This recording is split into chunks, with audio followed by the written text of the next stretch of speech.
Už kadro dar daugiau dramos nei ekrane. Istorijos, kurias žino visa Lietuva. Ir paslaptys, kurių dar niekas negirdėjo. O kodėl nekviesta meilė? Kaip gimė tokie serialai, kaip Nekviesta meilė, Moteris meluoja geriau ir kiti. Tai buvo santykiai, tai buvo niekšiška, tai buvo groboniška vieni kitų atžvilgių. Kas vyko filmavimo aikštelėse, Aš nerakindavau durų, pas mane miegodavo po vakarėlių po 20-30 žmonių. ir kodėl jie iki šiol prikausto šimtus tūkstančių žiūrovų. Tu vis tiek norėtum susitikti su ta šaika.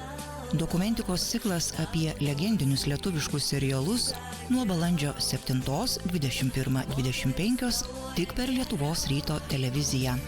Priėmiau savo norą, kad ne, vis dėlto reikia vėlgi pasidaryti pilotą ir tada jį pardavinėti.